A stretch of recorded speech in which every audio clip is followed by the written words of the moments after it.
就像今天早上所说的，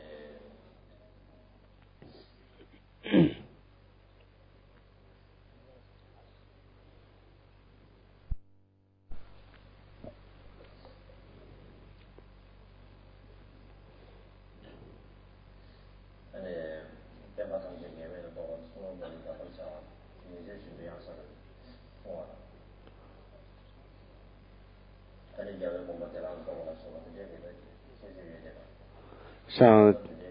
有提到这样一个殊胜的这样一灯论，它的作者是殊胜的，它的内容也是殊胜的，所以我们现在就在讲说跟听闻这样的一部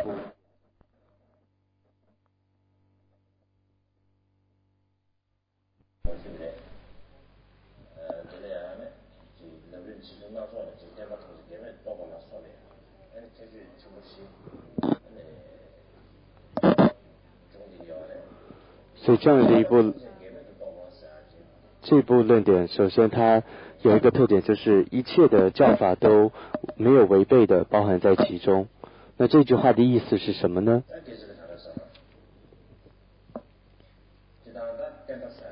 我们说教法，所谓的佛教，它指的是佛陀所开示的教法跟正法，所以佛教就是包含了这样的教法跟正悟的法门，有这样两个部分。那什么叫做教法呢？那指的也就是比如说四部序典，还有各种的经典等等。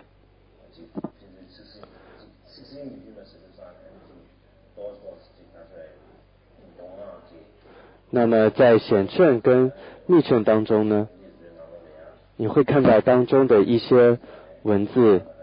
会有一些不同的一种形容的。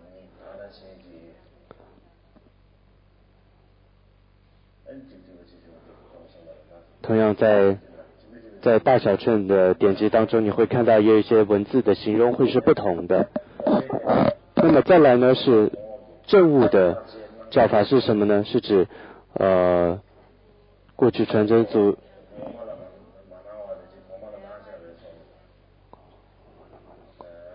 就是一些戒法，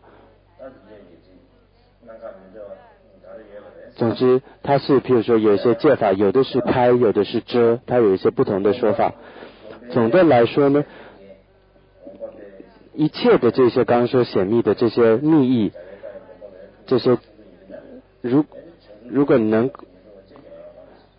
了解了这样的一个密意，你是都能够证得究竟的菩提的果位，无论你依止什么样的方法。像是在律典当中提到，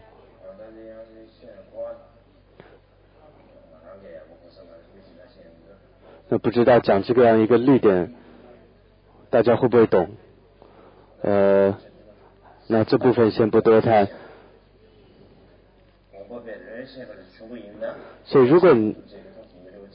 所以当你得知到这一切的密意的话，那么一切的法都可以成为是菩提的这样一个道法。所以在这样一个菩提的道法道次第呢，如果能够完整的一个了解的话，那么佛陀的教法显密，还有一切的论法，一切在印度藏地的这些所做的这些论点呢，总的来说这一切你就不会说不需要这个部分，我要那个部分，或者说我要舍弃这个不要那个，不会有这样的这种分别。因为这一切呢都是能够帮我们成就圆满佛果的一个方法，所以你不会有这样的分别。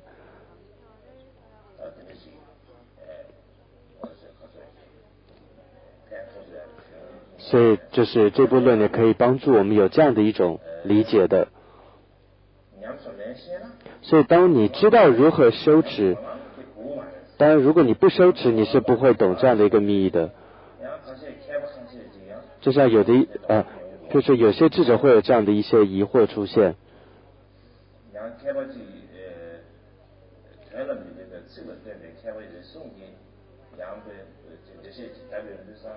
就是他不管意思，只在文字上那样咬文嚼字去解释的一些这种学者，那他们会认为一些文字上有一些不同的说法见解等等。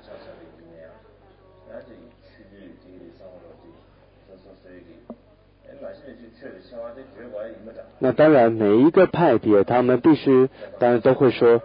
这个我的教派是最殊胜的，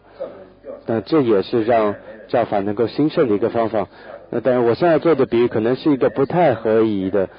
但是呢可能还是得这样做一个比喻，可能会有些不恭敬，但是这个比喻是什么呢？就像现在我们卖一个东西来说，首先我们会说这个东西它有什么好处啊，然后它有什么特点呢，然后或者跟别的东西比起来我这个商品是好的等等，那会做这样的一种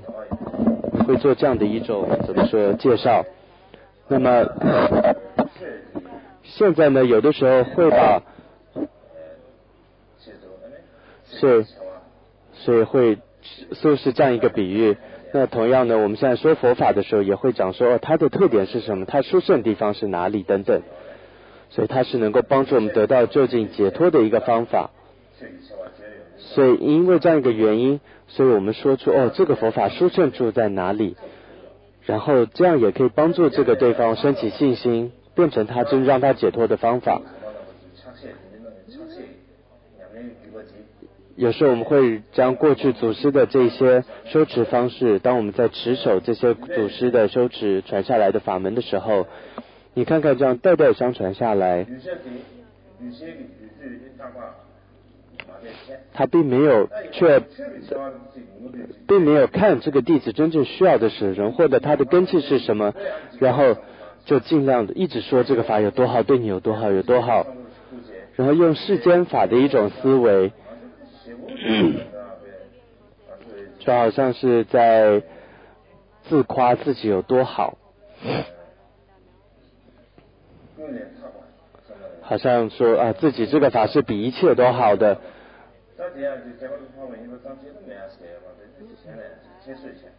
但这样子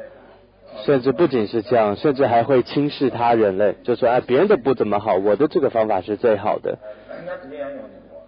现在会有这样一个情况产生。过去洛桑却坚大师在他大手印的一个解释文当中就有提到，我并没有全部背下来，但是里面就有提到说四大教派过去的这些祖师，他们有经验的修持者，就是真正将心用在法上，看看这些祖师们的时候，你会看到他们的心意真的是一样的，没有差别的。你不会说这个是噶举的，然后也不会说这是噶举所以要排斥其他，都不会的。所以总的来说呢，所谓的佛教，当我们谈到佛教这个词的时候，你会知道它的你说寺院、大殿，或者一个佛教，或者这些佛经，这些并不是真正所谓的佛教。什么是真正的佛教呢？就是教法跟正法。所以这教法跟正法是什么呢？就是帮助我们每一个人真正能够得到究竟解脱的方法，这就叫教法跟正法，这就是佛教。举个例子来说，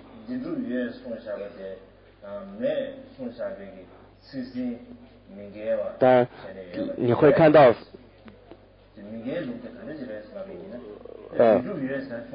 所以佛陀譬如说真实就是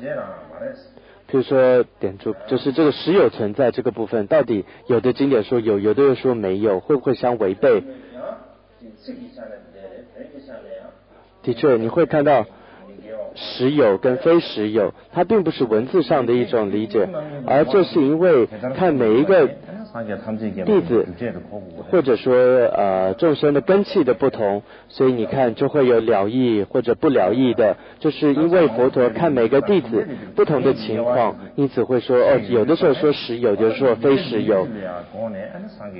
所以这都是看每个情况而所说的不同的这些教法的。举例来说，如果佛陀说有我的时候，那我们就说你看佛陀都说有我，那是不是真的有我呢？并不是的，因为你要看佛陀当时说有我，他是对什么人所说的。所以重点就在于说，你看每一个经典当中可能有些不同的或者相违背的说法，但你要知道它针对的对象是谁，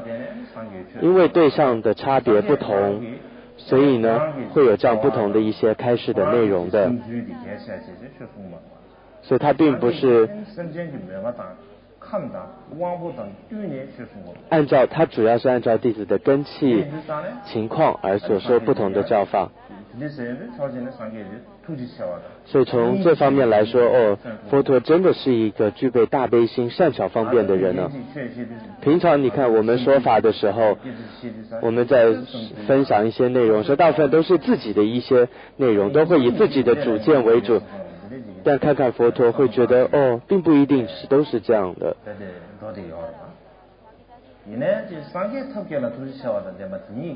所以你看到这样一个佛陀的时候，佛陀他并不是说自己的主见的，并不是，而是看对方需要什么，然后次第的帮助他能够次第的得到就近的佛的果位。所以佛陀所开示出来的这些方便的方法，都是佛陀他看到这个人需要所说的。所以我们说佛陀的教法，他的这些每一个字句真的都是充满了悲心的，因为都是为了每一个弟子他真正的需要而所说的。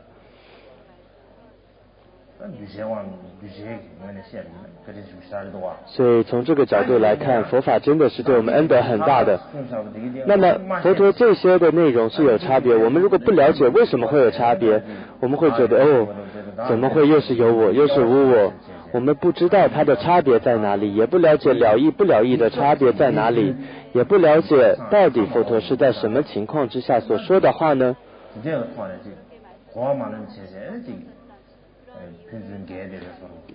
而因此有很多的分别，会觉得这是相违背的或者就会觉得我不知道该怎么修持了。所以在道次第，我们现在回到这部论上的时候，你会看到他从头到尾呢，从小乘大乘的次第，总之他从最开始的皈依到最后到双运的这样一个就近的果位，这一切的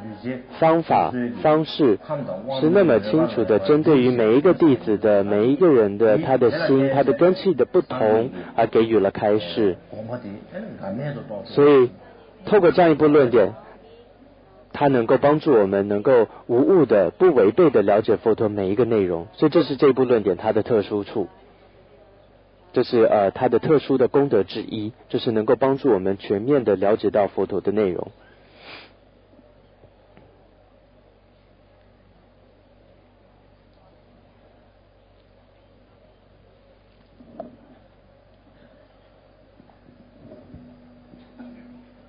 Namo Bhagavate Sumeru Kalpara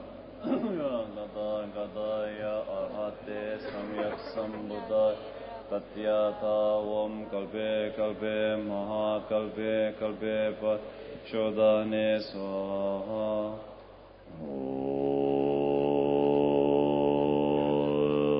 Zelen Gyalbo Sajong Lama Le Shangju Semje Duze Mela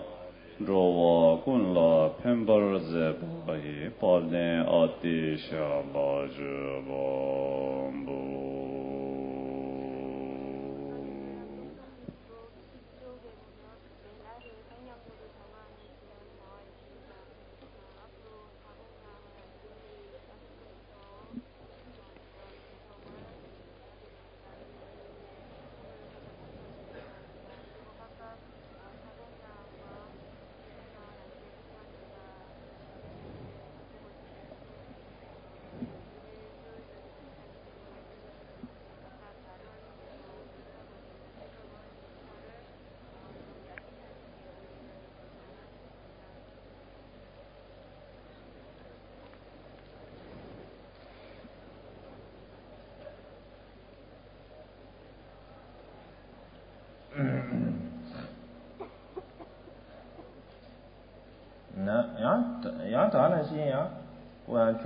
同样呢，换个角度来讲，所有的这些教派呢，我们可以知道说它都是无相违背的。从换个角度来讲，这句话并不是谁合理谁不合理。有的人会说啊，我们会说哦，这都是佛陀所说的啊，都是过去祖师所说的啊，然后我们就升起信心，也并不是这样子，就是你毫无道理而信仰，并不是的，而是真正了解到为什么每个教派虽然说法不同，但是不相违背。你了解到它的原因，它的道理，这样子了解它没有违背，这个才是真正的一种无违背的一种认识。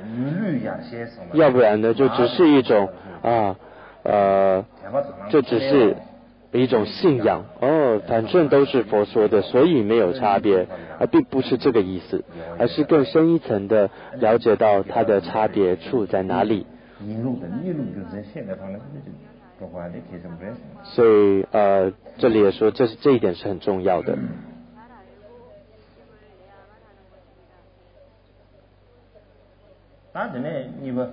接下来呢，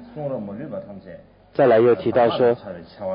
就说这个经典让我们了解到一切的佛经所说的都会变成是口诀，这是第二个重点。那第二个功德，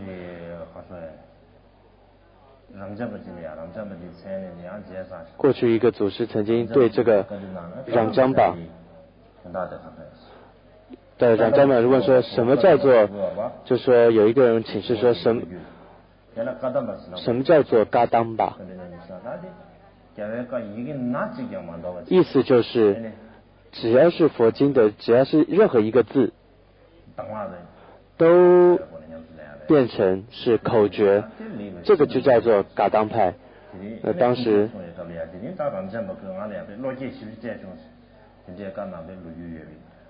所以过去有这样一段，所以什么叫做嘎当派呢？就是一切的教法它都是成为是口诀，都是能够成为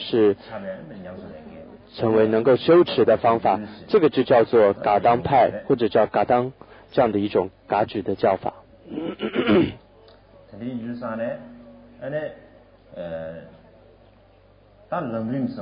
那么讲到道次第，或者说这样一个菩提道灯论呢，如果能够好好的了解它的话，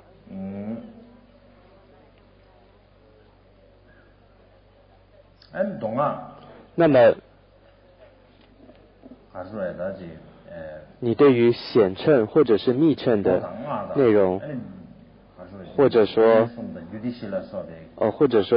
三藏，或者是各种律典的内容，你都不会再有说哦这个要这个我不要，你不会有这样的分别了。你会知道每一个这些教法内容它都是可以变成口诀，都是可以实修的。所以一切的这些佛经的内容呢，所以这里有提到像噶当派一位叫格西敦巴瓦，应该是敦巴瓦大师吧，这位格西呢他曾说，这个菩提道灯论是每一个人他每天的一种修持方式的方法，也是一个人修成佛的最主要的方法，或者说主要的方法也好，知分的方法也好，帮助成佛的主要跟知分的方法呢，都在这个当中，都在这个论中当中，而且没有任何的违背，所以全部都是能够帮助我们成佛的口诀的。因此呢，总的来说呢，我们会接触到很多佛经，每一个这些内容都是帮助我们能够得到就近的这种成就的成佛的这样一个方法，并且也都是降服我们心性的方法。譬如说了，我们说话的时候，你看到不止就是我们语言说而已，你看有时候手会有一些手势啊，会有一些动作，甚至如果对方还不懂，你甚至会要站起来赶快去解释给他说，那这时候才让这个意思清楚。甚至这时候还拿出一张照片，或者是现在透过影像，你可以把一些讯息想要从嘴巴说出来的讯息呢，譬如说当你提到美国好了，当然以前在西藏来说也没有这些视讯，也没有这些电影，所以呢，如果要跟别人介绍说哦这是美国哇，你在西藏这样解释的话，你会看到对方每个人听到之后，他想的画面其实都不同的，都会是各种不同的美国的样子。所以真正美国长什么样子，每个人都不同。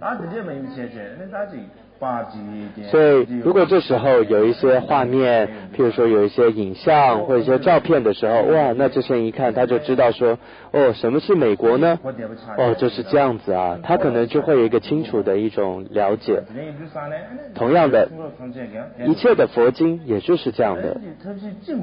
所以我们希望让别人了解他意思，用一个方法不够，哦，又另外一些方式。譬如说噶当派的一些大师就说过，譬如说我们转心四思维的这些方法，譬如说第一个是思维人生难得，不断的教思维，然后让这个人不断思维之后才能够修持。第二个叫做才可以修观死无常。那会有这样的说法，就是要一个修完才可以修第二个，甚至还会说啊，我今生如果修不完的话，得不到真正了解的话，我希望我死的那一刻之后能够了解等等。那这是噶当派一些说法，但另外一些大师就会说啊，这样的方法又太紧了，你就必须一个做完才修第二个嘛。因此呢，有些大师会说，就算你第一个人生难得没有思维到透彻，但是你就可以先换成观修无常、观死无常。第二个观死无常，你可能你修好之后反而会帮助你的第一个人生难得思维的更好，或者这两个都没有办法思维的很透彻，那也可以先观修四个。第四个就是说轮回的过坏，又可以帮助你前面的。总之呢，他是用很多不同的方法让一个人的心能够得到一个开展的，所以并不是死守一种方法的。所以总之你会看到这两种方法是不同，一个要次第修，一个可以换着修，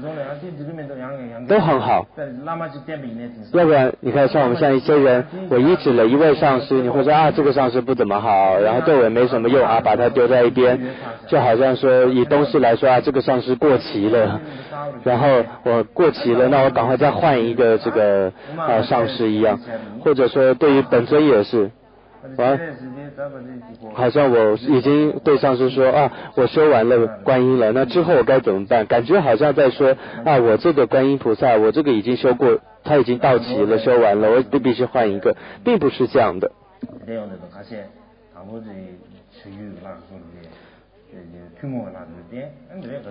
或者有一些修持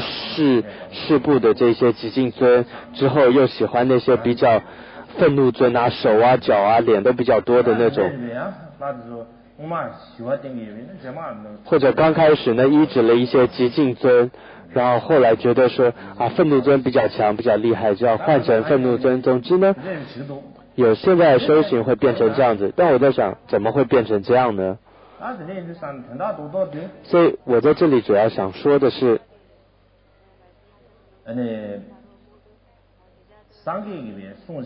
你看到佛陀当年所说的这些内容，这些佛法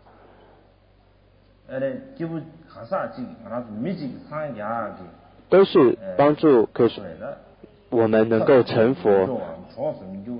的方法，每一个内容都是帮助人能够成佛的方法。你看他为什么要说那么多内容呢？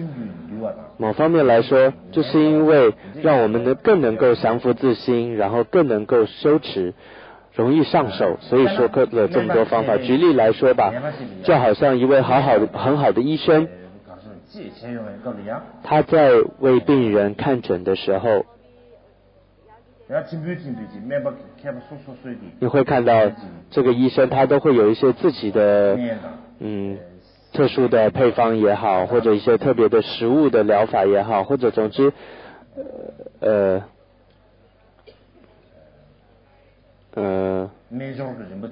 他有很多的不同的怎么说药方是不同。然而呢，他最主要的目的却都是希望这个病人呢能够得到康复。像有的人他这个药吃不好，就必须换一种方式，换一种药。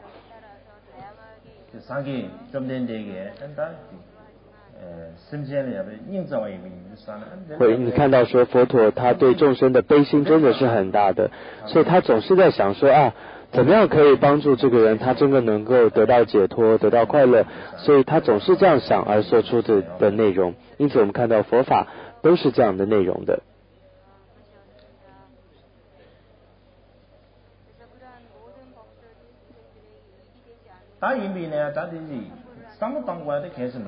但是呢，我们还是得要好好思维。为什么呢？如果就算你能够背下这三藏12部经，但是你不懂它的密意的话，那也是没用的。你也无法从中真正找到说你成佛的方法的。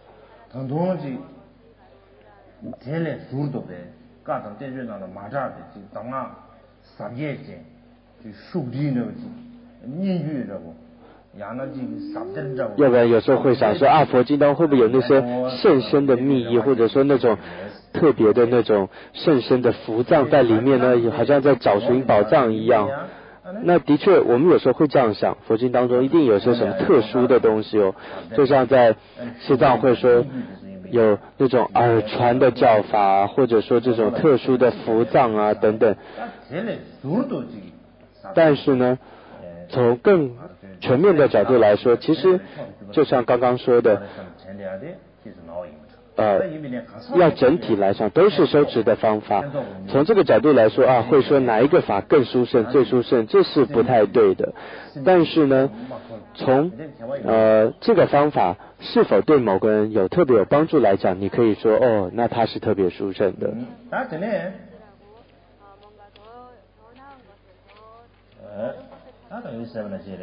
那么就像刚刚所说的，我们现在打举很多佛学院当中呢，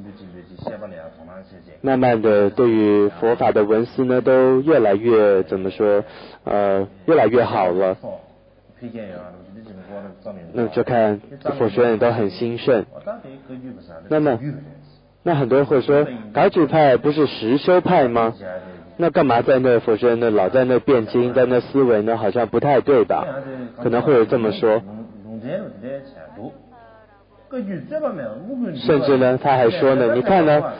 一句话还说呢，不是噶举不是没有争论的吗？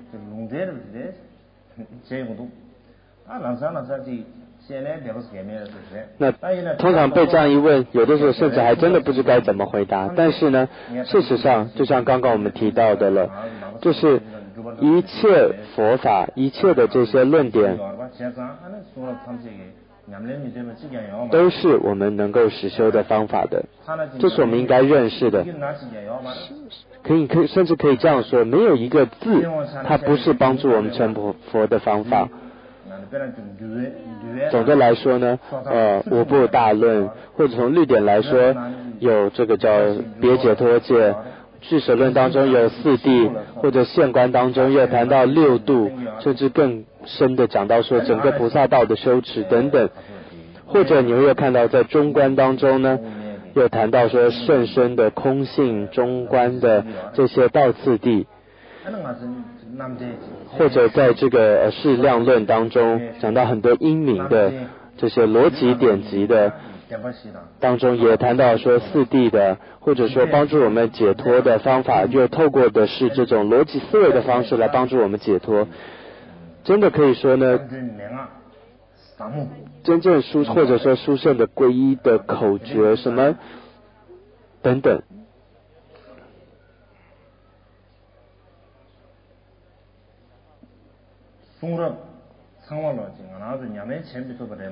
所以其实刚刚谈到这些呢，真的只要你会修，每一个都可以成为你修持的口诀，而并不是某一个而已。事实上每一个都应该都是我们该皈依、该礼拜、该闻思修的这样一个内容的。所以一切的佛经、一切论点都是我们该这么做的。不然的话，我们念着佛经，却不知道它是实修的方法的话呢，那是没有办法帮助你解脱的。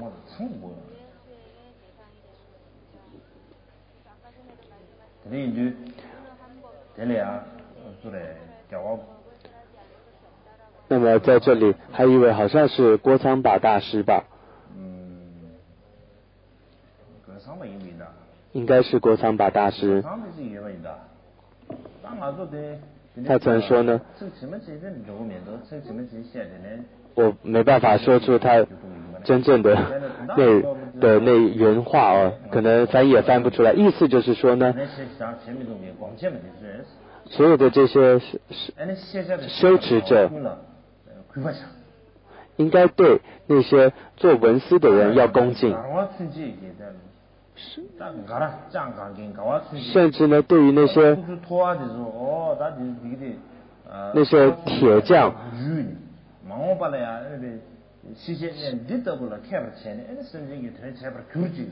甚至对于这个铁匠拿着铁锤的这样子做这样的工作的人，你都要想说希望他这样一个工作能够利益到众生，都应该尊敬他的。甚至第13世法王也说过，敦都多杰大师也说，我们常常说一个修行者就好像不作意的，然后就好像一个他对于那些修行者慢慢都变成了什么那种一动也不动，坐在那边好像什么都不懂的人了。所以因此呢，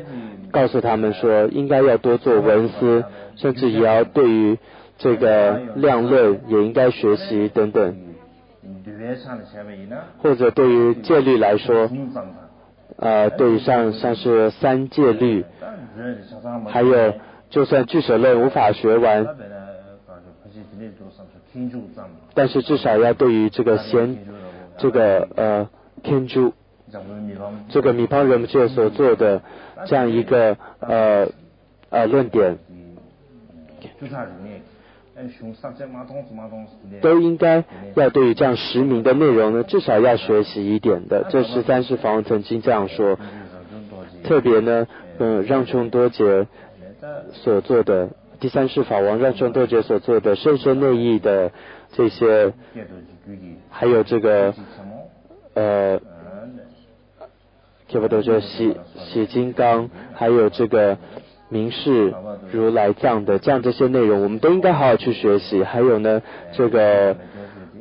弥勒菩萨所做的宝性论等等，都应该去学习。还有呢，冈波巴大师也曾经说呢，有像这个宝性论也是冈波巴大师曾说呢，这个大手印主要的依据就是这样一个宝性论，所以都是我们应该学习的。所以总的来说，我们是常说一个大成就者，一个是修行者一个禅修者。现在好像说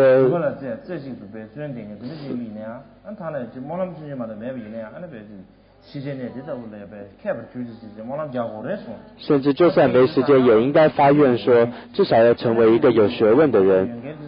那有点时间的人呢，那更应该好好的去学习了。因此呢，在这里要说的就是佛陀所说的一些任何的经典，所有的论点都是修持的方法。如果你懂方法，那它都会变成是口诀。但如果不懂的话，就算是大手印大圆满的经典放在你手中也是没有用的。甚至这些殊胜的密续的这些放在你手上也没有用的，或者甚至金刚总持坐在你面前跟你开示也是没有用的。重点是你要知道这些都是修持的方法，而且你要真正去实修它，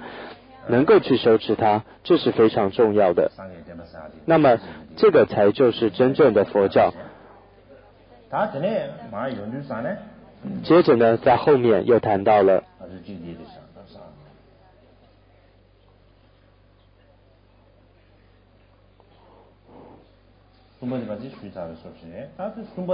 那么第3个特点刚刚也说过了，就是能够帮助我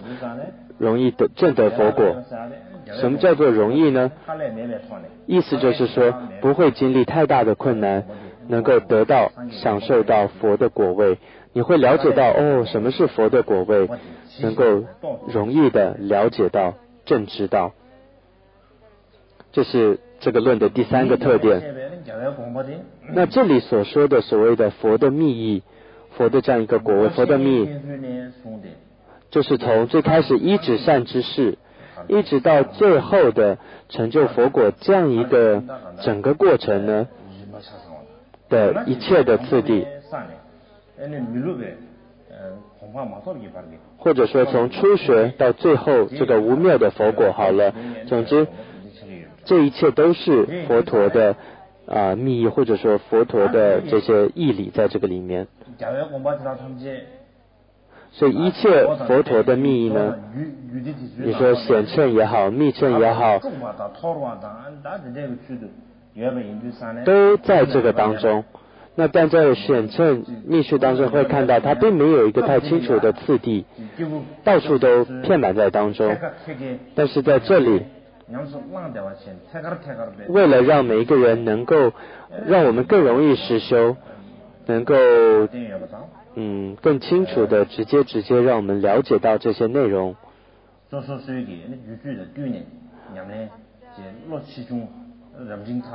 就像这里刚刚说，对于我们下中下，我们的心力也有不同的情况，对我们每一个阶段有帮助。因此呢，所以有这样的一个次第。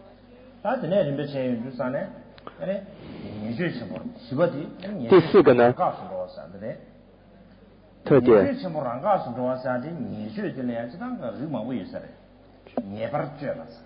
第二个就是各种的，第四个它是提一些错误，一些恶行，能够防止这些恶行，这是第四个特点。那什么是这里所谓的恶行呢？最主要的就是谤法。我们常说最坏的行为，不好的行为就是叫谤法。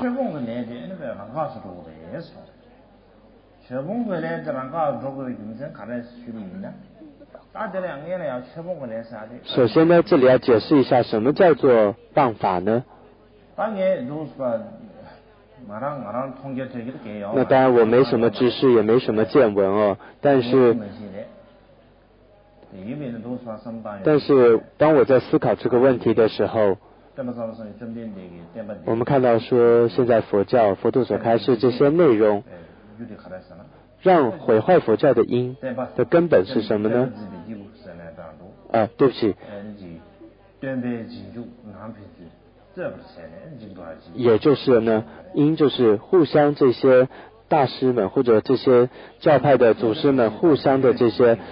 有争论，这样是不好的。那过去那个这迦叶佛的教法为什么会坏灭呢？就是因为当时的弟子太懈怠了。那么还有一种说法，释迦牟尼佛的内容的教法为什么会式微呢？并不是外在，而是因为内在的一种内讧，或者说内在的一种互相的一种争论，所以呢释迦佛的教法会坏灭，有这样的说法。当时例子是什么呢？当时是就是狮子，狮子就像一个狮子的肉，就像狮子它死了之后呢，外面其他众生不敢来吃，因为还看到是个狮子嘛。真正谁把这个狮子吃掉呢？就是狮子身上自己的这些虫把狮子吃掉了。所以有时候想想我们自己要注意。因此呢，什么是谤法呢？现在来说，我想真的很多人都容易犯这个谤法的罪业，就是对于一个不是圣人的人，你说成是圣者，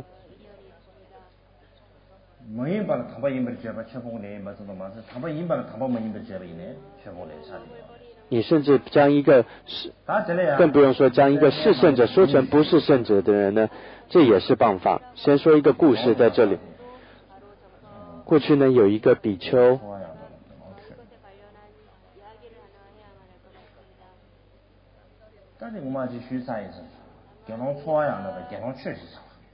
有一个叫搓仰的一个阙，这两位比丘。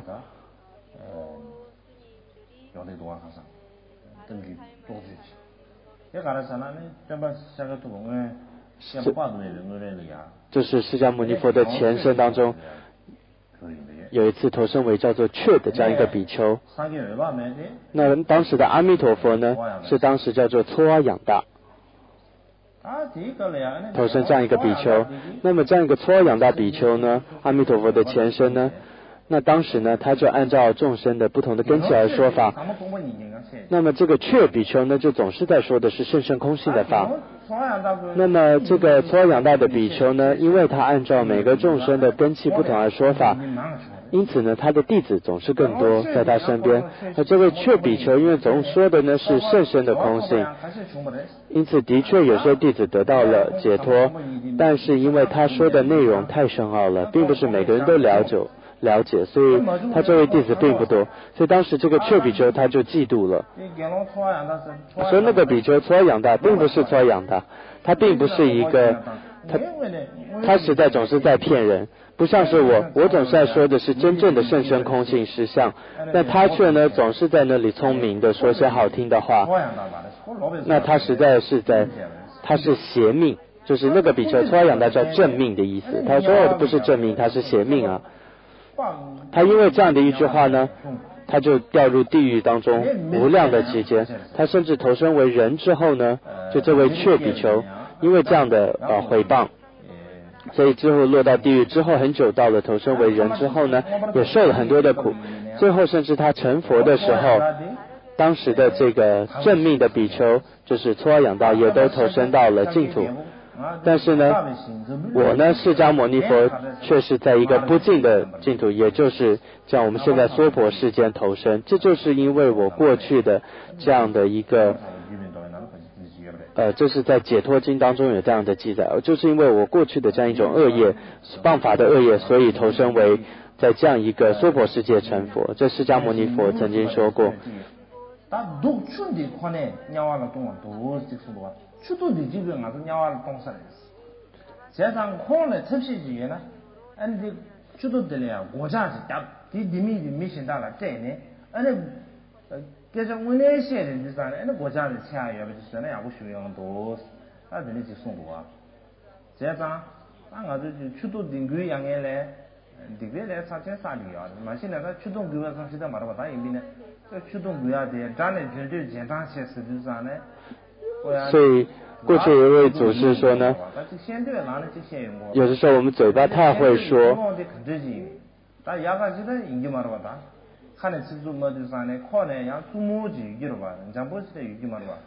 有的人说话，所以不要，所以是那个祖师就说，甚至要把自己的嘴巴甚至是好像锁起来一样，不要随便乱说话，因为呢随便乱说很多容易就做这样的诽谤。还有过去呢释迦牟尼佛的时候，当时呢佛灭度后呢又有这个18部的这种的分裂，你看到历史当中有这样的记载，有很大的争论，最后呢有一个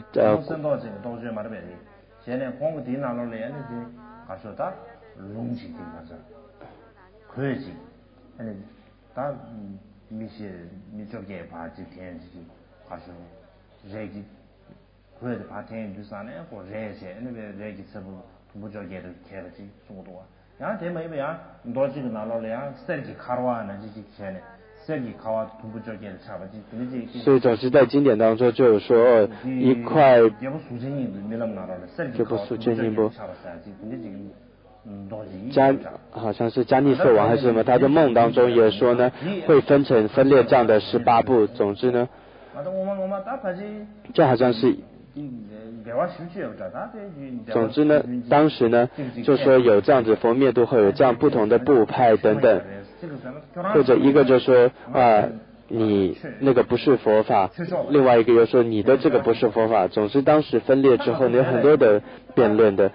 之后你说在西藏的佛法来说呢，那么过去的这些祖师们，他们知道说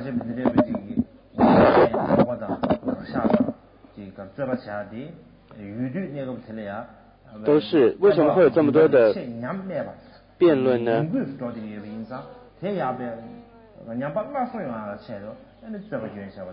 就是因为当时呢当时的佛法式微了，所以为了就是说因为越辩越明，因为这样的一个情况有很多的辩论，或者说某一个教派呢太弘扬，然后呢其他的其他的内容快式微的话呢，因此会有辩论。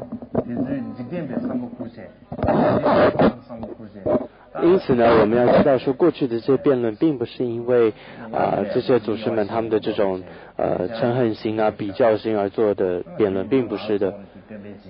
所以我们现在都是这个佛陀的弟子，而且都是修持佛法的人。那么我们最好都不要成为一个毁坏佛教的人啊，不要丢这个佛教的脸。因此呢，我希望大家都要注意，尤其我们现在是一个身为释迦佛的弟子来说是很重要的。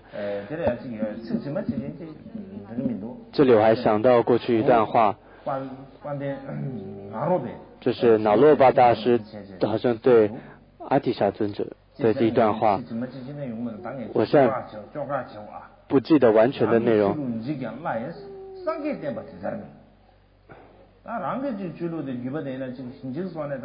他就说我的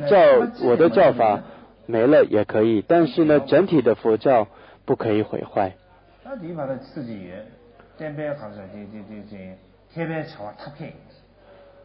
中间还有一句话就说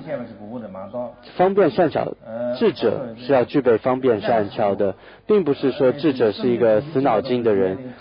并不就是死守一些成见的死脑筋的人叫智者，并不是的，也并不是那些不知道符合社会情况的人，这并不是一个智者。真正智者是要具备方便善巧的。所以因此当我们现在在弘扬持守这样一个佛教的时候，我们真的是要具备善巧方便，这是很重要的。当然每个人都会有你自己有缘的这样的一些教法，那么当然了，你就必须好好持守弘扬你的这个教法。但是当你在持守弘扬修持你的教法的时候，但是你还是要有一个整体佛教的这样一种整体的心，这是很重要的。尤其呢当我们现在是在人的社会当中，我们能够多说佛教这是很好的。过去似乎有一位宁玛派的大师曾说过，他说请求做一个宁玛的，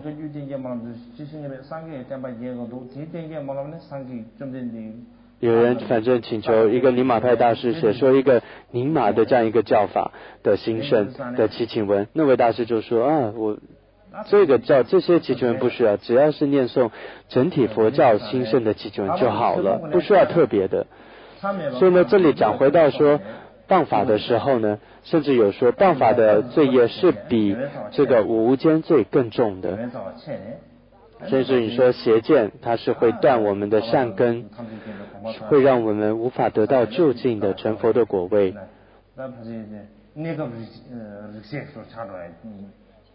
甚至会变成暂时的一种断灭种性。所以为什么叫暂时的断灭种性，就是说暂时这段阶段来说它无法成就佛果的。总之呢这是我们必须注意的。我们现在谤法要注意不要谤法的。在现在世界上有很多的宗教，有基督教、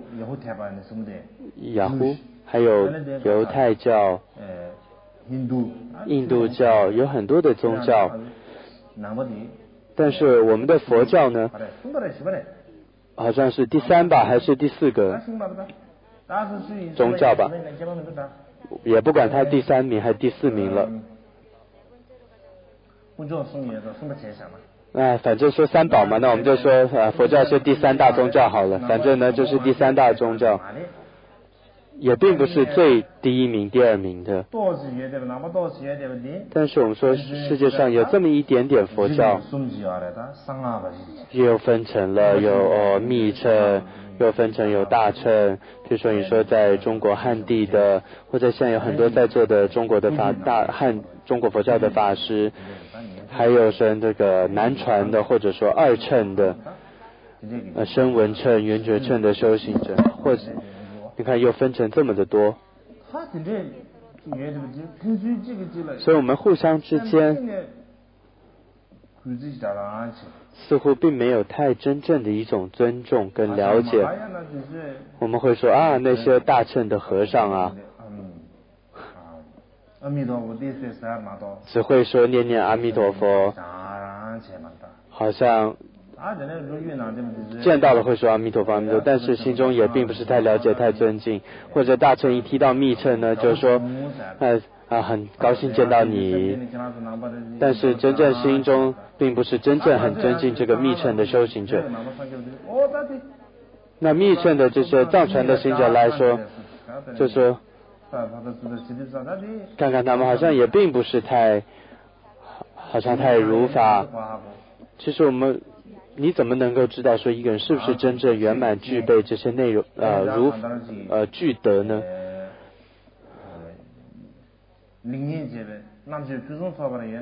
如果你具备了这种善能分别的这些条件，那当然，但是有时候甚至自己都管不好了，那你怎么可能想要去做更多的去做分别呢？那这真的是太霸道了一点。所以总的来说呢，为什么要说这么多呢？就是因为真正毁坏佛教的因是什么呢？就是佛教徒自己的这种纷争，并不是说辩论我，并不是说拍手跺脚的这样的这些英明的辩论，我并不是说这里的辩论是指说争论是指带着嗔恨心、贪心的这种辩论。所以如果你心中有这种贪嗔的心而辩论的话呢，这个就是毁坏佛教的因了。那么就算外在好像是在做着承事佛教，好像在弘扬佛法，但事实上这是在毁坏佛教的。那如果佛教被毁坏的话呢，那后果会如何呢？那相信大家是知道的。我们现在都是佛教，都是佛弟子，都是一个修持佛教的人。那么我们今天在这样一个金刚座，这样一个圣地，我们真的更应该好好的思维这一点，好好的来发愿，在未来就算我不具备太大的能力，但至少我不要成为一个毁坏佛教的人，我也不要成为一个这么有宗派之见的偏私的这样一个人。我希望各位能够在圣地来这样发愿。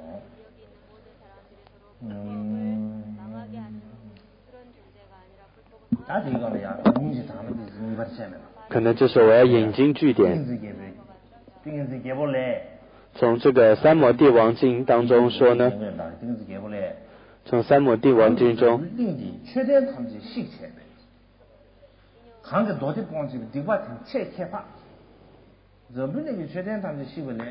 比毁坏全世界的佛塔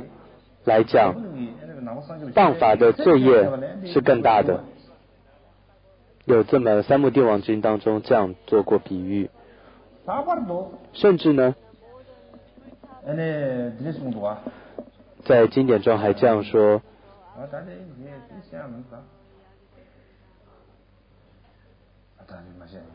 可能就别说吧，但可能又会伤到什么人，还是别说了。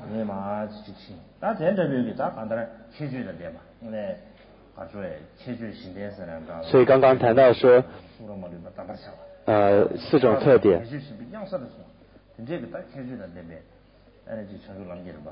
这样的一个菩提道灯论具备这样4种特点。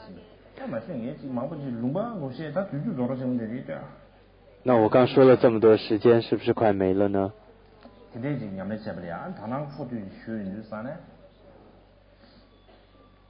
所以刚刚是解释完这个菩提道灯论4个特点。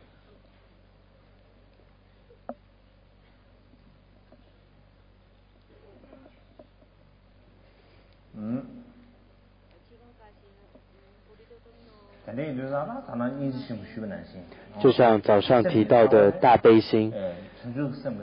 菩提心的根本就是大悲心。为了要升起这样的一种大悲心呢，首先我们要回到自己身上，就是自己现在的情况是什么？我是不是在受着苦？我是不是在轮回当中？你要变成一个这样能够思维的人。如果自己都不了解，那么自己的情况，那你也无法了解到别人的痛苦是什么，或者别人的痛苦的情况、轮回的情况是什么的。就像在《入菩萨行论》当中说到，对于自己的痛苦，如果你连梦里面当中都不了解的，都无法思维的话，那更不用说利益他人了。所以就像这一句说的，你对于自身的痛苦的情况，你对于你还在轮回当中的情况，如果连自己都不了解，然后来或者说你是这么的有我执，这么有烦恼，然后无法控制自己的情绪，就是你连自己的情况都不了解，你甚至连做梦都梦不到的话，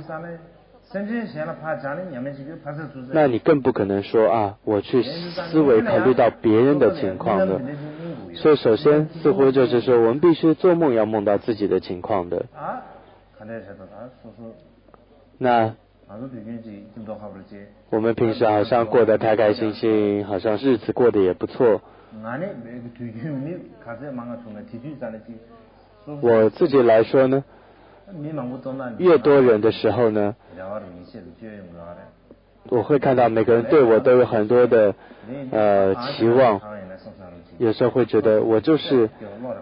这个样子，但也没什么进步，有时候就会蛮难过。但这时候我会要提醒自己啊，我必须要努力，要好好修持，然后好好闭关。但是呢，一到了明天，又忘了，呸一声，似乎昨天说的这种发心又没了。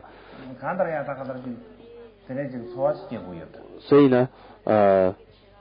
会有这样的一种感觉。因此呢，所以为什么说是或者共同道，或者说这种基础道，这是很重要的。所以先从自立的自己的情况，你要有一个了解，你才有可能真正去思维到别人，或者说对别人有慈悲心的。就像我们平时会说，真正的大悲心，它就好像是一个两面的镜子，你无论向外转是大悲心，另外一面又是叫做出离心。想到自己的时候就是出离心，想到别人的时候就是悲心。就好像是悲心跟出离心是同一个东西，是一个两面的镜子，它只是你所缘的境是不同，缘自己的时候叫出离心，缘他人的时候就是大悲心。所以其实它是一体的，它都是思维到痛苦的时候，思维到自己的痛苦是出离心，思维到别人的痛苦是悲心。所以呢，我们要升起菩提心，你就必须先从下士道，也就是小乘的对于这样的内容也就是你先思维到自己的痛苦，对于自己对于被三苦的内容。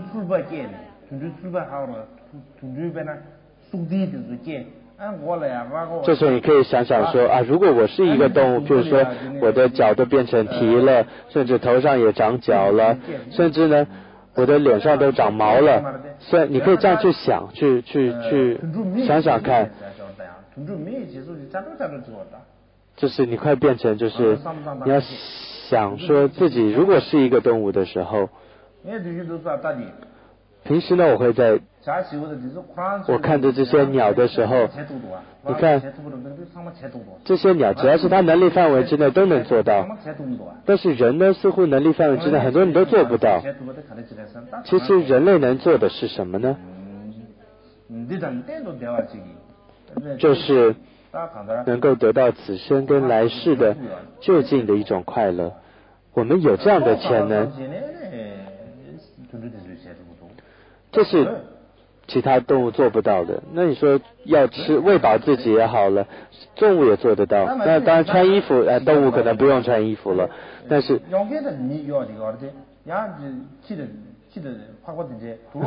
是呢，你看现在很多动物嘞，你看国外嘞，这些狗道都有穿衣服嘞，所以你看现在连动物都会穿衣服了，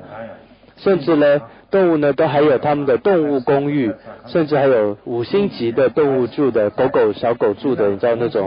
种房子，然后呢还好贵呢，每天一晚多少嘞？好像是一晚的几千美金嘞。总之呢花样可多了。所以你看要穿好衣服，动物也会，不只是人会呢。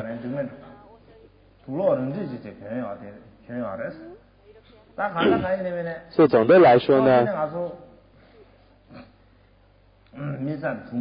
人呢好像很聪明，但是呢从另一个角度来说，你也无法形容，好像人真的是够蠢了，实在是无法形容的一种愚蠢。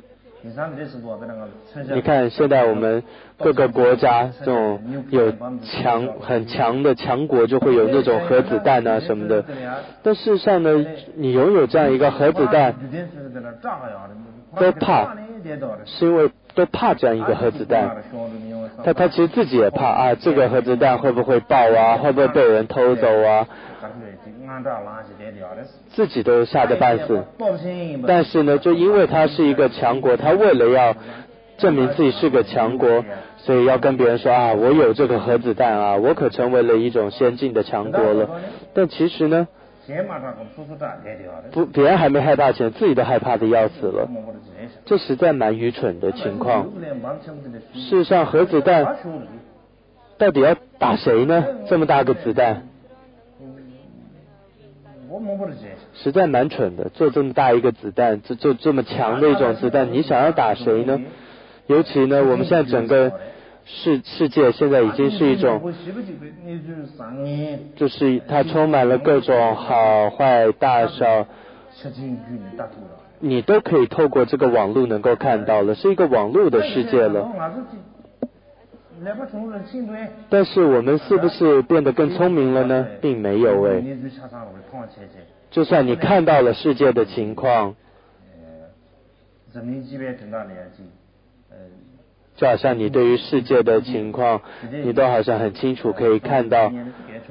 但是你却没有真正深刻的体会，你只是太多被这种新闻资讯的一种淹没而已。从某个角度来说，你好像充满了各种的资讯，但某个方面来说，你又好像是一无所知的一个人。所以似乎人类变得更加的愚蠢了，更加的愚痴了。所以现在你看，我们虽然没有落到三恶道，我们还是一个健健康康的一个人，但是从内涵上来说，似乎已经在恶道当中了。总之你可以不同的去角度去思维的，所以就是说思维恶道的苦，这是下士道。接止道呢，中士道的时候呢，就想要得到善道。对不起，中士道的时候就是你看到说一切轮回的一切都是痛苦。那么这种思维痛苦，思维一切都是痛苦的，像这种方法，这种思维呢，你不只是今生，而你会想说，从无量劫以来，一切的你的亲人也好，父母也好，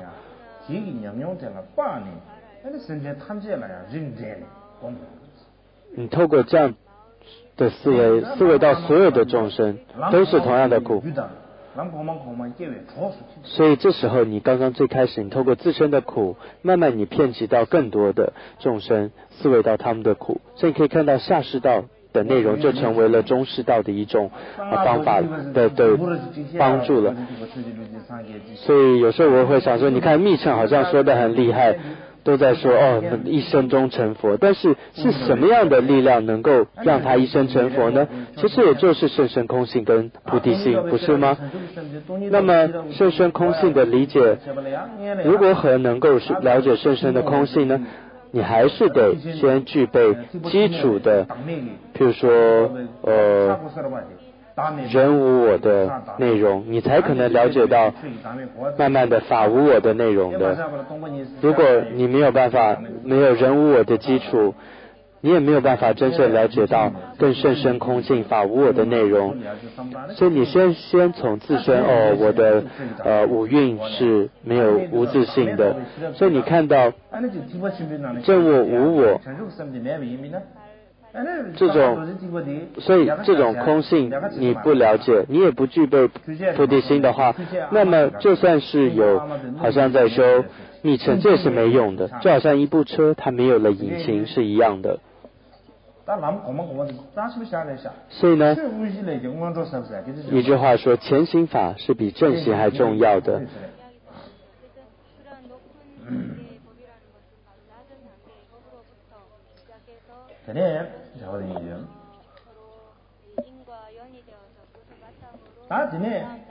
接下来呢，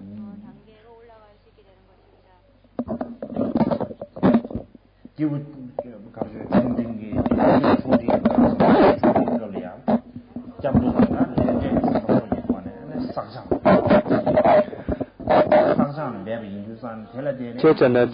这里有谈到说积聚资粮跟净除罪障。为了让菩提心能够升起，因此需要积聚资粮净除罪障，有这么一段。所以需要积聚很大很大的这样的福德，所以譬如说透过了七支供养，还有透过了皈依而能够积聚资粮等等。所以总的来说呢，少乘对不起，下士夫、中士夫或上士夫，这都是能够成为我们升起菩提心的一个帮助。光是我说，光是佛陀说，光是过去智者说也没有用，而是让你真正的知道，让这一切的方法都成为你升起菩提心的方法，这是很重要的。不然下中上士道都会变成没有关联性了。所以你会要知道说这三种士夫它的内容，如果不了解它的内容的话，要升起真实的菩提心是很难的。就像之前说的，如果不了解自身的痛苦，不了解现在你自己的情况，却想要说成为大乘帮助别人是不可能的。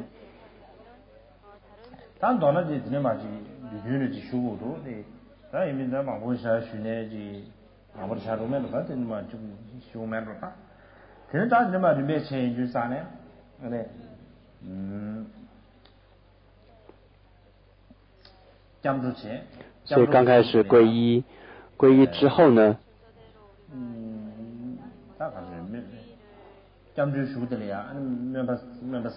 接着是愿菩提心，也就是愿菩提心的一些学处啊、内容等等。还有接下来是行菩提心的各种的这些六度的修持，要学习跟修持这样的行菩提心。再之后呢，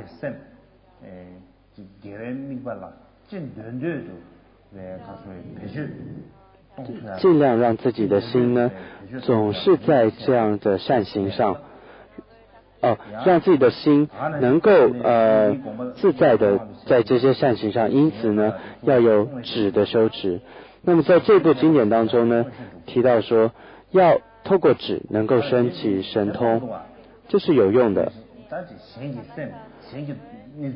能够有了这样神通才能够帮助别人。我常常有这样的一些感觉，比如说有的人会请求我，问我很多问题，应该做这个呢还是应该做那个呢，很多人会问我，总是会跟我分享很多这些痛苦快乐的经验。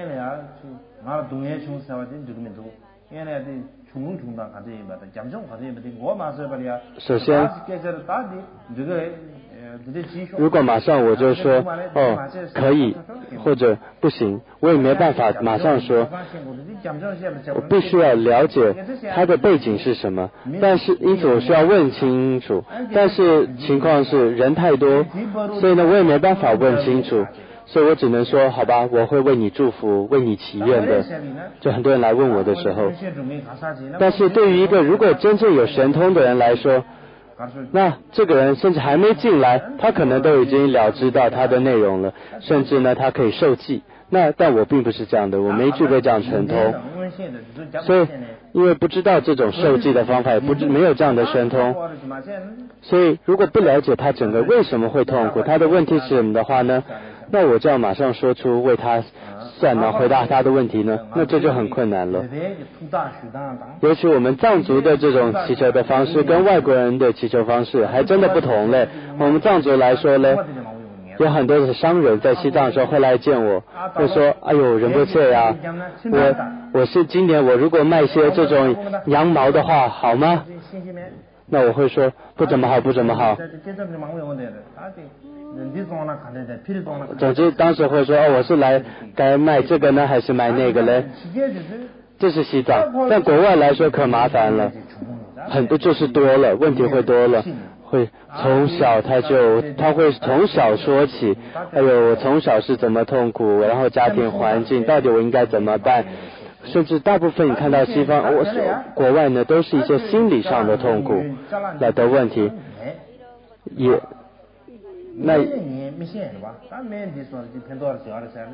那如果要给药我也没办法给一些药，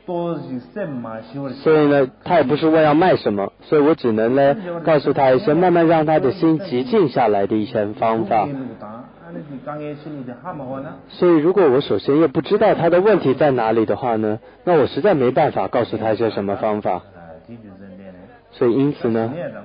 所以如果没有修持止，没有神通的话，我就只能告诉他们心要静下来，然后慢慢的你能够好，我只能这样跟他们说。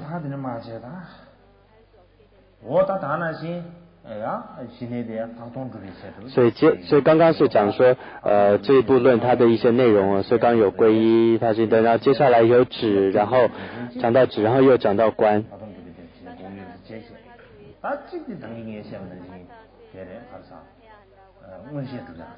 所以为什么要修止呢？就是因为它是观的基础。还为什么要修止呢？第二个原因是刚刚提到它能够帮助我们升起神通，有了神通更能够利益别人。再来呢这论当中又谈到说能够断除我们两种执着，所以呢用这种中观的内容，也就是止跟观的观胜观的这些内容。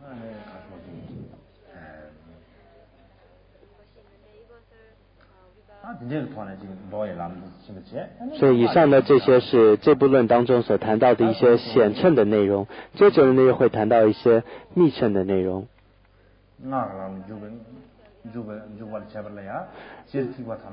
要进入密乘道之前呢，除了是经典要有一些了解之外，更要具备如何依止密乘的善知识的一些内容要有一个了解，这是很重要，要能够正确无误的了解密乘的上师，要了解如何依止善知识，这是很重要的。尤其呢在不同序典来讲，你要领受那个序典的这些灌顶，得到了那些灌顶之后，并不是我得到灌顶就很了不起，这时候你要更谦虚的会要说要好好的持守这些戒律的。如果不好好持守戒律的话呢，密乘戒的话呢，那会有许多问题的，会很困难的。尤其我们在密乘，我们说密乘呢是有方便的大方便的方法，就算毁坏了这样的戒，还是可以去修复它的。但是如果你连根本的这样的一个善心都没有了的话呢，那再升起功德是很难的。就是有些人说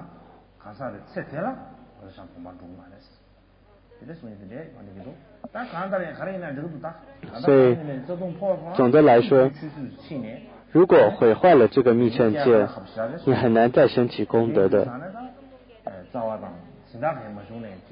所以这里的最主要根本就是密乘的这些根本戒。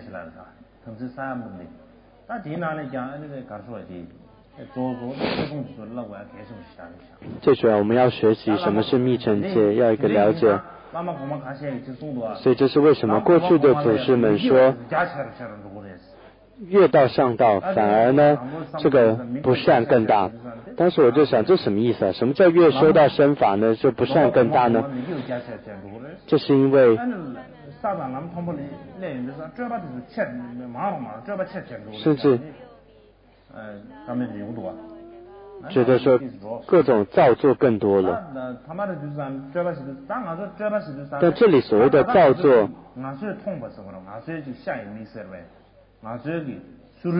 是指说呢我们肉眼我们现在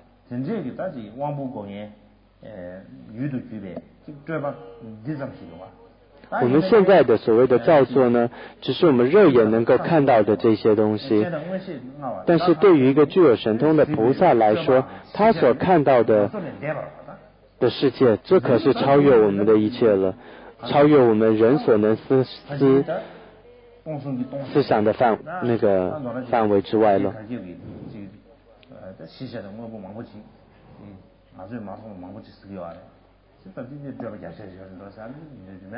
所以说为什么越道生的法呢，它的这种你可以说造作或者变换呢是更多的了，这是这样来解释的。那么在别解脱在菩萨界来在小乘界来说呢是要持守7种别解脱戒。那么呢在菩萨界来说更重要是不要舍弃众生。在密乘界来说呢更讲到说不升起凡夫的念。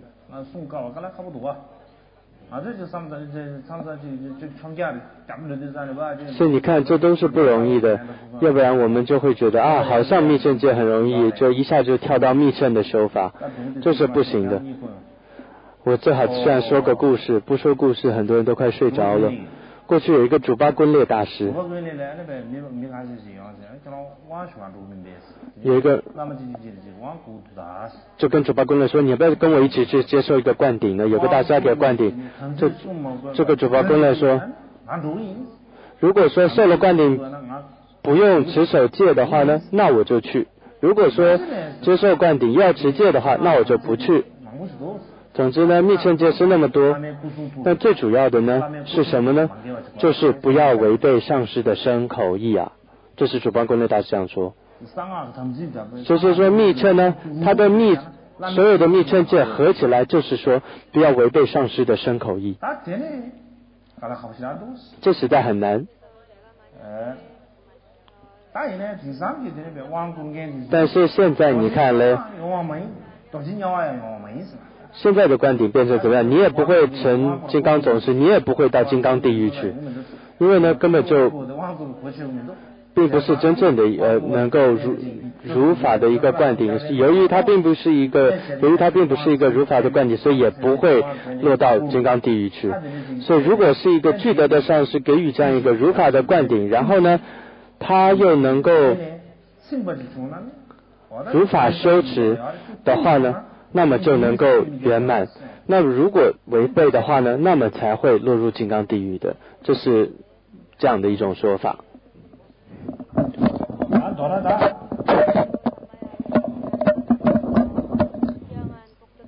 所以总的来说呢，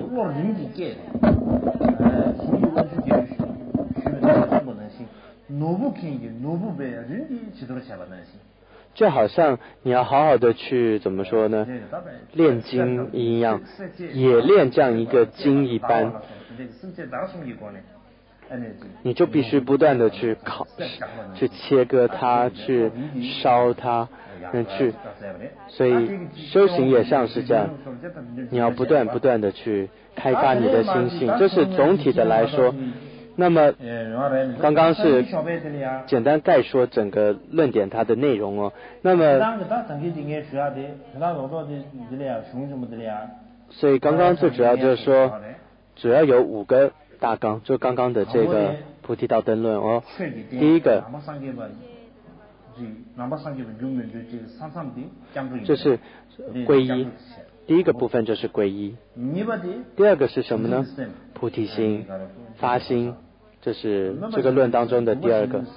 当中又有提到说愿菩提心跟行菩提心，这是第2个菩提心。第3个是什么呢？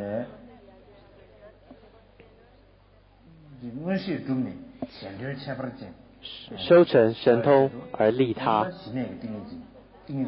怎么样能够做到呢？要具备止的禅修，所以第3个就是止的禅定。第4个是什么呢？就是方便智慧双运而积聚资粮。意思就是说，你不是只有方便哦，也并不是只有智慧，而是要2个都有。这时候就是观。第5个呢，让自他2力都能够快速的圆满的方法。为了达到这样的目的，因此呢，要修持大乘密乘，所以第5个是密法。所以呢，总共这个论呢是有这5个部分的。所以我想可能要先讲一点其中的内容了，正文的部分了。所以这里藏文当中首先说，藏文首先说呢，会有说这部经叫做布迪巴达巴迪邦这样。最开始我是康巴人，之后说的是拉萨话，然后慢慢现在又要说梵文，可能说的实在不准，所以我最好用康巴话来念这个梵文吧。然后接着呢，藏文是什么？就是抢出朗吉准嘛，就是菩提道灯论。接着第一句说，敬礼曼殊室利童子菩萨。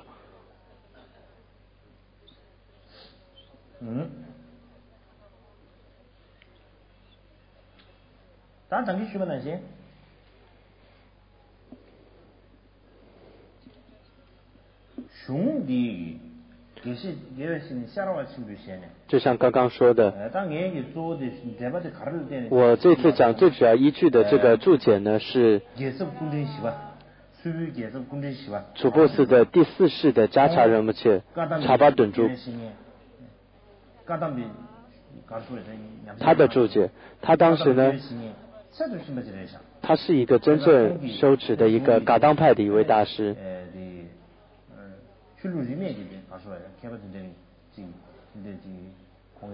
因此呢，你看到各个教派都会读他的这个注解，但是呢，这个经典很难得到。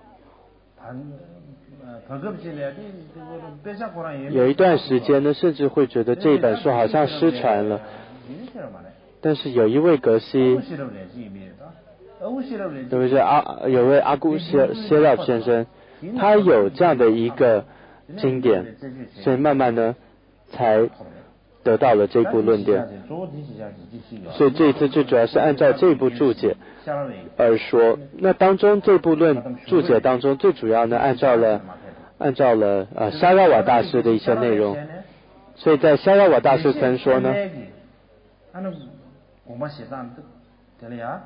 还有敦卑格西的来说，他们说呢，从最开始这个印度文开始，一直到最后的一切吉祥，总之整个菩提道灯论呢，就是我当下今天就要开始修的方法，就是你应该用在心上的一些内容。这是注解当中的这两位格西一开始就说的。所以就连第一句说印度文的波迪巴扎，就是菩提道灯论的印度文哦。要不然我们常常念呢，就会说马上跳过这一段，就会赶快念过去而已哦。但是我们不应该跳过，因为我们应该如同这两位格西所说的，就从甚至这样一个印度文的菩提道灯论的经名，我们都应该好好的去了解它。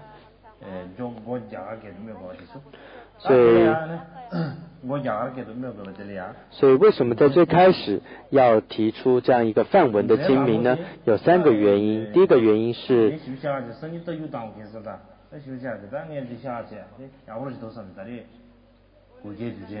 为什么我今天要说这么多呢？那么真的这一次呢是900年嘛。那么第一个呢是要感恩，感恩过去的作为。第二个代表这是法缘清净。第三个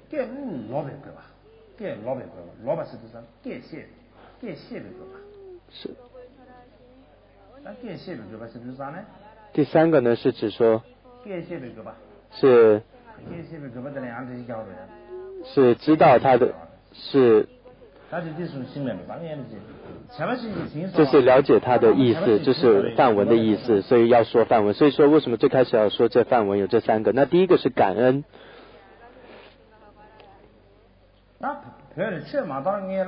你看佛法呢，最开始在西藏还没有红传的时候呢，当时呢这些藏族呢其实也蛮厉害的。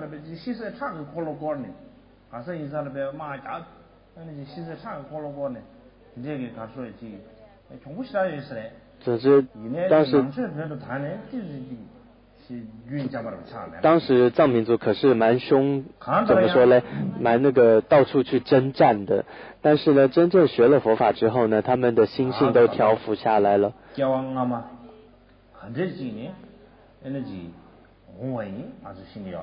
我们不知道过去生是怎么样一个情况，我们现在也不知道未来会变得怎么样，来生会变怎么样也不知道。同样我未来会得到快乐还是得到痛苦，我们也不知道。同样呢3界到底什么是3界轮回也不了解。这样一个3界轮回是痛苦，我如何从这个痛苦当中解脱我也不知道。如何脱离之后又到一个没有痛苦的一个涅槃，我们也不知道。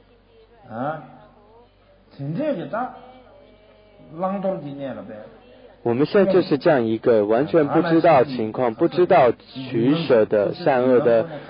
也不知道自己到底未来的目标的这样一个情况，这样的一个时候，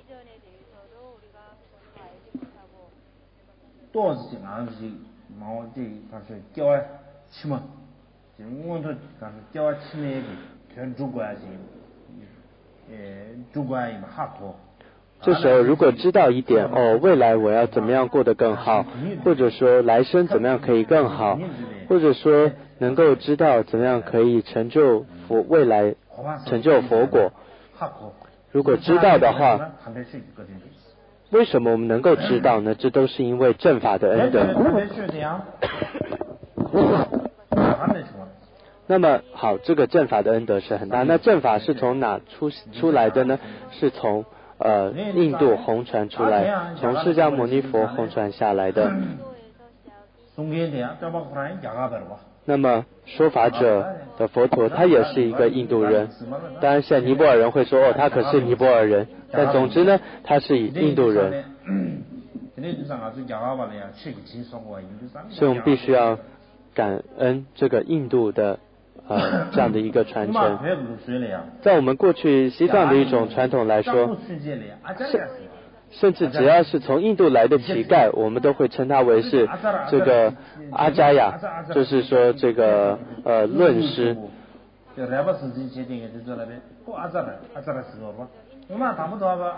后来康区会说阿扎雅，我们会说印度来的那些鼻子尖尖的，鼻子大大的。但其实呢，真正当初西藏一看到印度来的人，都会称他为阿扎雅。为什么？阿扎雅的意思就是有学问的人。所以在过去呢，西藏来说都会称，只要印度来的人都会称他为这个论师，称他为这个阿扎雅，甚至呢都会让他们，就算他们只是很普通的一个印度人，都会把他们放在是座位的最前面。上座，请他坐上座等等。所以这是过去西藏有这么好的这样一种感恩的这样一种传统。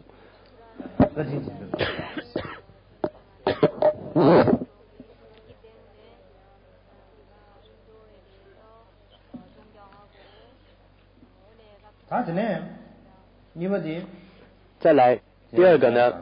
就说为什么要有梵文这样放这样一段经名？梵文的经名的第二个原因呢，它是代表说这个法源这部论，它的法源，它的法脉的源流呢是清净的。那这是什么意思呢？首先我们说在藏地，在西藏来讲呢，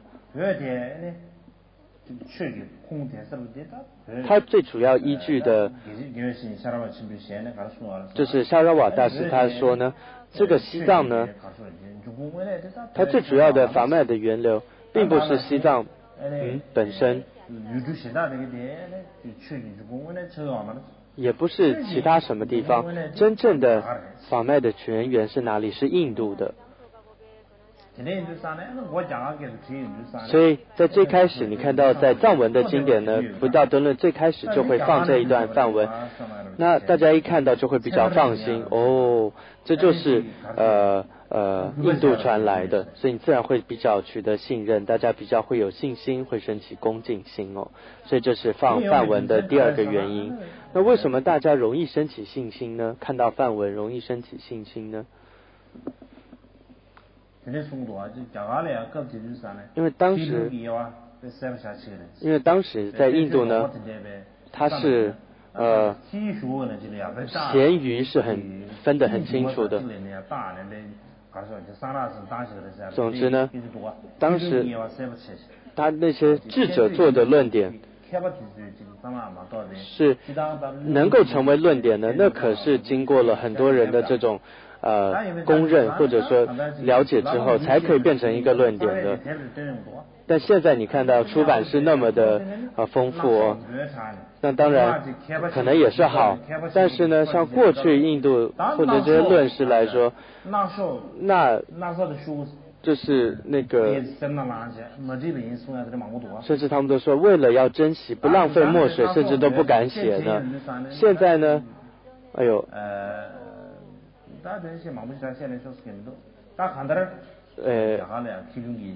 可能说太多也没有。总之呢，印度来讲，当时他要成为一部论点，这个是不容易的，一定是有智者才写得出来的所以说一看到梵文是印度来的论点，大家会自然升起信心的，这是当时印度是这样的。那再来第三个呢，就是说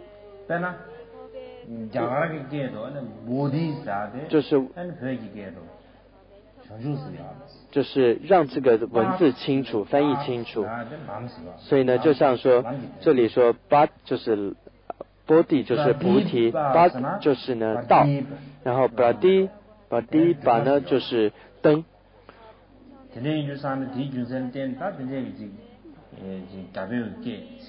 所以当你放了梵文的时候呢，你就很容易对照出来说这个翻译有没有翻的正确，同时呢，你也能够种下一个原来原文是这样的范文的这样的一种习气。总之，这些也是蛮有用的，因为有的时候像看我们会看回范文的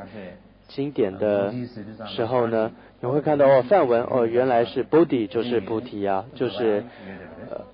是能够对照得上的。所以接着呢又提到说净理曼殊室利童子菩萨，接着呢礼敬三世一切佛，即彼正法与众僧。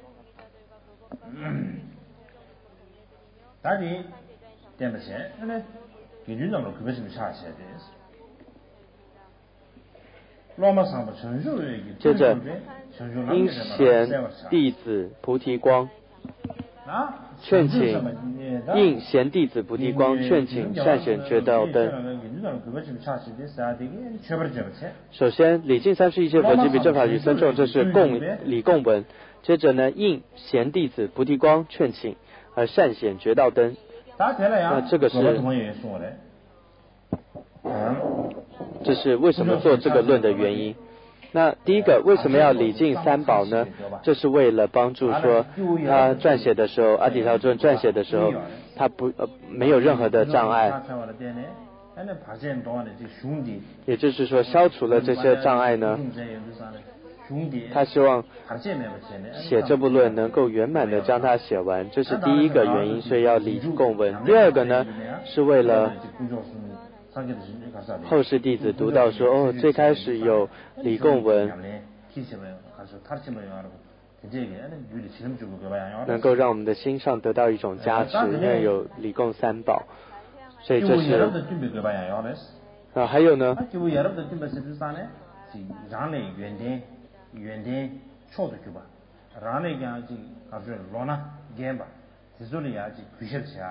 还有就是尊重这种前辈或者尊重上首，要恭敬这些前辈。我们会说一个有恭敬心的人，那这是一个好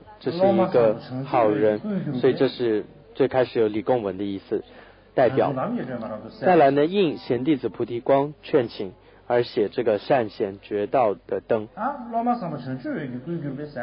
那为什么说叫因为这个贤弟子菩提光而写的呢？这是因为阿底峡尊者他为什么会写这部论呢？就是因为他的弟子叫做菩提光，也就是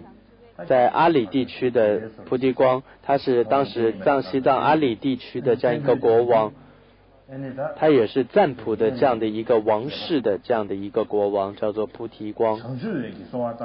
因为这个菩提光他的一个劝请，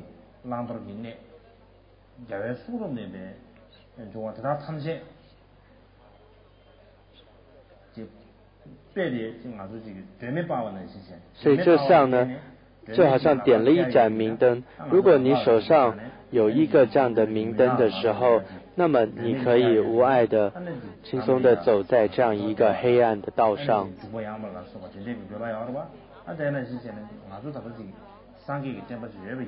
所以同样我们现在我们要如法的学习佛法的时候，所以我们就必须要这样一个明灯告诉我们如法进入佛法修持的方法。接下来由下中及上应知有三世，当书彼等上各个之差别。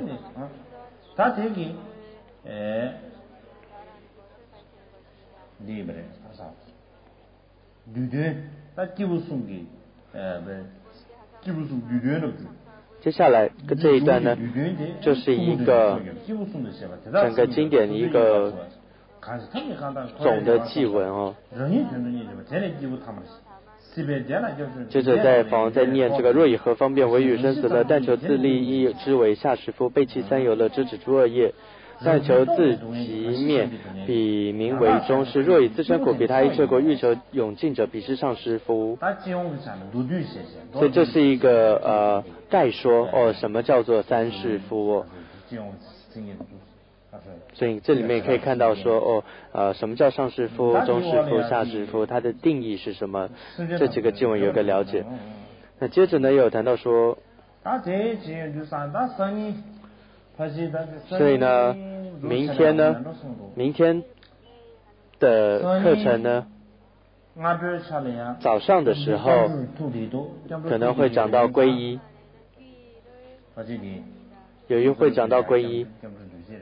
所以我在想皈依的部分明天早上会解释。也有一些朋友说想要皈依，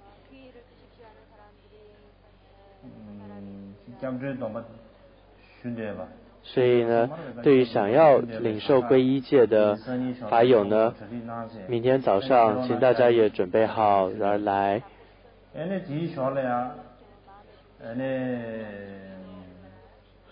明天早上呢，同时也会给这个因为有些人想要受居士戒，就是受5戒，所以我想我也会一起给这个居士戒5戒。那他们也没时间，我也没什么时间，那现在我们难得两方都有时间了，那最好就是明天一起给咯。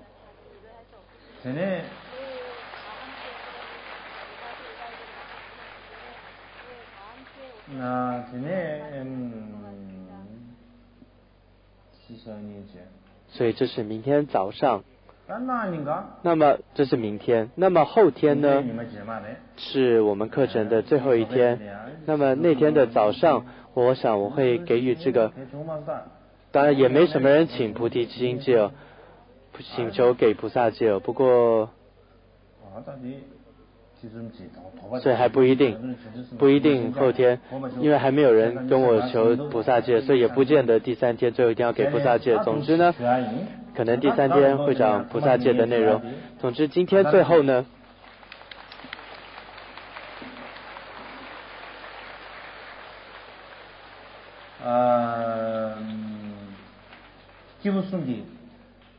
所以今天讲到了3种士夫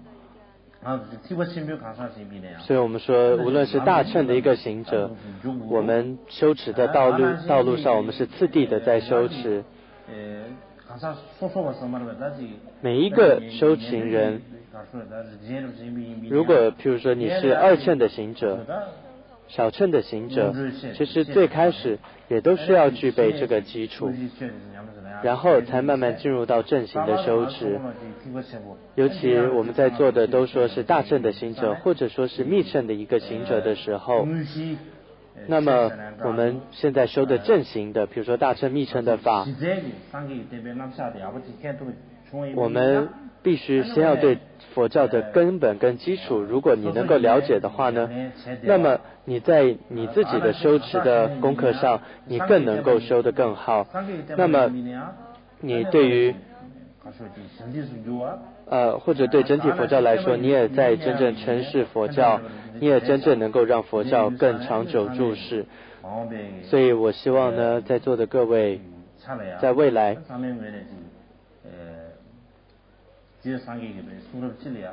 也就是我们要对所有佛陀的